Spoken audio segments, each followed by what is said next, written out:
Acompanhemos a liturgia do dia 24 de setembro. Primeira leitura, Livro dos Eclesiastes, capítulo 11, versículo 9 e capítulo 12, versículo 8. Alegra-te, jovem, na tua adolescência e que o teu coração repouse no bem nos dias da tua juventude.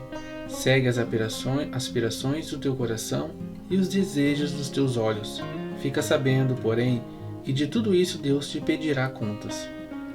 Tira a tristeza do teu coração e afasta a malícia do teu corpo, pois a adolescência e a juventude são vaidade. Lembra-te do teu Criador nos dias da juventude, antes que venham os dias da desgraça e cheguem os anos dos quais dirás: não sinto prazer neles. Antes que se obscureçam o sol, a luz, a lua e as estrelas, e voltem as nuvens depois da chuva, quando os guardas da casa começarem a tremer e se curvarem os homens robustos, quando as poucas mulheres cessarem de moer e ficarem turvas as vistas das que olham pelas janelas e se fecharem as portas que dão para a rua, quando enfraquecer o ruído do moinho e os homens se levantarem ao canto dos pássaros e silenciarem as vozes das canções, e houver medo das alturas e sobressaltos no caminho, enquanto a amendoeira floresce, o gafanhoto se arrasta e a alcaparra perde o seu gosto, porque o homem se encaminha para a morada eterna e os que choram já rondam pelas ruas. Antes que se rompa o cordão de prata e se despedace a taça de ouro, a jarra se parta na fonte, a roldana se arrebente no poço, antes que volte a pó à terra, de onde veio, e o sopro de vida volte a Deus que o concedeu.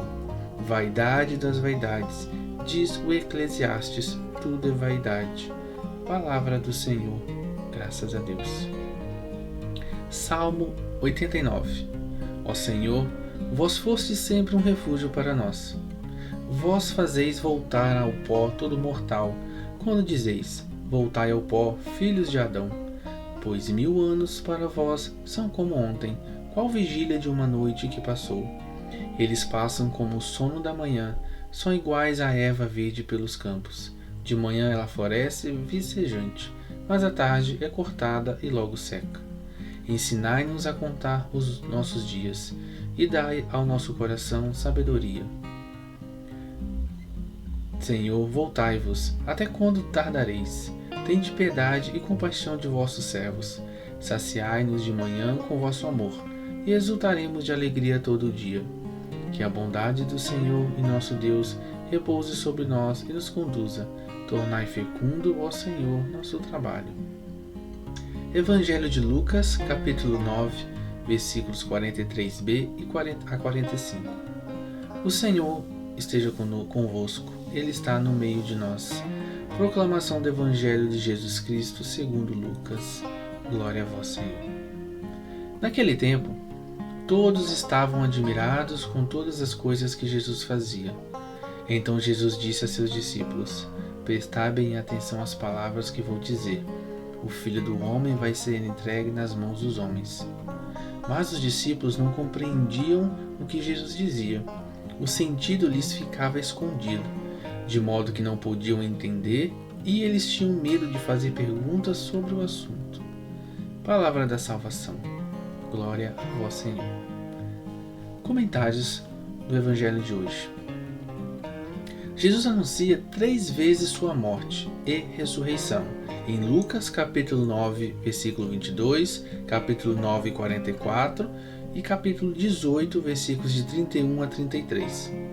Trata-se de um motivo teológico copiado do Evangelho de Marcos, no capítulo 8, 31, capítulo 9, 31 e capítulo 10, de 32 a 34.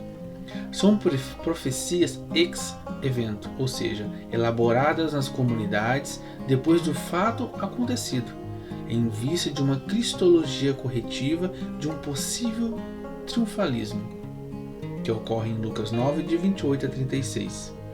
A comunidade tem dificuldade de entender a morte violenta de Jesus.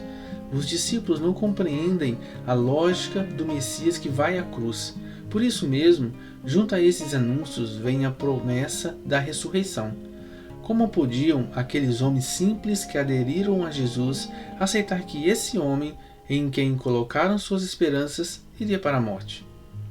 Percebe-se essa frustração no relato dos discípulos de Emaús, que é em Lucas, capítulo 24, versículos 13 seguintes.